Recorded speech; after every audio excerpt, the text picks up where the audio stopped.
Hello বন্ধুরা, আসসালামু আলাইকুম। কেমন আছেন আপনারা? আশা করি ভালো আছেন।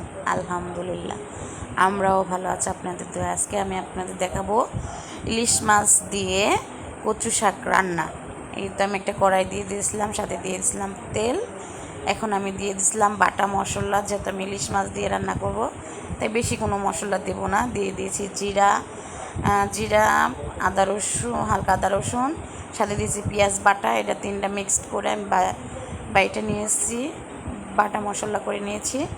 এখন দেখেন বন্ধুরা, দিয়ে দিলাম তেলের মধ্যে, এবং তেলের মধ্যে দিয়ে এটা সুন্দরভাবে ভাজা এই তো দেখেন বন্ধুরা, একটু মনে হচ্ছিল তো একটু আদা কম দিয়েছি, তাই একটু আদা দিয়ে দিলাম মিক্সড করে। এই তো বন্ধুরা দেখেন, এখন ভাজা করে নিলাম। এখন এইভাবে আমি সুন্দরভাবে ভাজা পেঁয়াজ, তারপর আদা রসুনের কাঁচা যে ফ্লেভারটা ওটা না আসে, এই জন্য খুব সুন্দরভাবে ভাজা করে নিলাম। সাথে দিয়ে দিলাম লবণ। একটু বন্ধুরা দেখতে থাকেন, এই তো যে লবণ দিয়ে দিলাম, পরিমাণ মতো লবণ। বন্ধুরা দেখেন, এখন এটা আমি খুব সুন্দরভাবে ভাজা করে নেব। দিয়ে দিলাম হলো পানি, এই তো যাতে মশলাটা না পুড়ে যায়, এই জন্য বন্ধুরা পানি দিয়ে দিলাম। দেখতে থাকেন।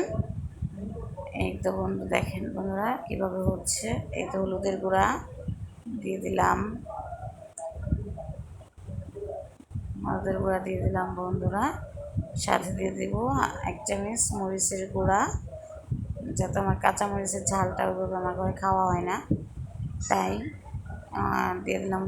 এর মধ্যে কাঁচামরিচ বাইটা দিলেও ভালো হইতো বন্ধুরা, তো আমার ঘরে কাঁচামরিচ দিনকে ছিলও না, এবং ঝালটা আমরা খুব কম খাই। এটা দিয়ে দিলাম ইলিশ মাছের দুইটা মাথা, এবং দিয়ে দিলাম লেজ। এই জিনিসটা আমার ঘরে এইভাবেই বেশি পার্সেন্ট খাওয়া হয়, কারণ আমার ঘরে কেউ মাথা বা লেজ খাইতে চায় না।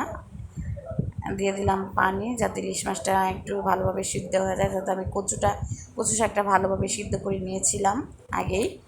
এখন এই দেখুন বন্ধুরা, কষায় নিতেছি। এর ফাঁকে আমি একটা কথা বলে নেই বন্ধুরা, আমার ভিডিও দেখে আপনাদের যদি ভালো লাগে, লাইক কমেন্ট শেয়ার করে দিবেন এবং সাবস্ক্রাইব করে দেবেন বন্ধুরা। আমি নতুন, যদি ভুল ত্রুটি হয় ভুল ক্ষমা করে আমার পাশে থাকবেন, আমাকে সাহায্য করবেন ভুল ত্রুটি ধরায় দিয়ে। আমি যাতে আপনাদের কমেন্ট, সাবস্ক্রাইব, লাইক দেখে ইন্সপায়ার হই, যাতে আমি একটু ভালোভাবে ভিডিও করতে পারি। এটা আমার শখের ভিডিও, ঠিক আছে, আমি শখ করে করতেছি। এরপর দিয়ে এই যে বন্ধুরা, কচু শাকটা আমি আগেই সিদ্ধ করে ভালোভাবে থেতলে নিয়েছিলাম। এখন দিয়ে দিলাম কচু শাক। এই তো বন্ধুরা, এই তো কচু শাকটা আমি সুন্দরভাবে ঢেলে দিচ্ছি। এই তো এখন বন্ধুরা আমি খুব সুন্দরভাবে এটা মিক্স করে নেব, একসাথে সুন্দরভাবে কষায় নিচ্ছি বন্ধুরা, মিলায় নিতেছি। দেখতে থাকেন আপনারা, কারণ এটাতে আমি আর ঝোল বা পানি টানি কিছু দিব না বন্ধুরা। যে পানিটা আছে বরং সেটাকে আমি ভাজা করে শুকিয়ে নিতেছি।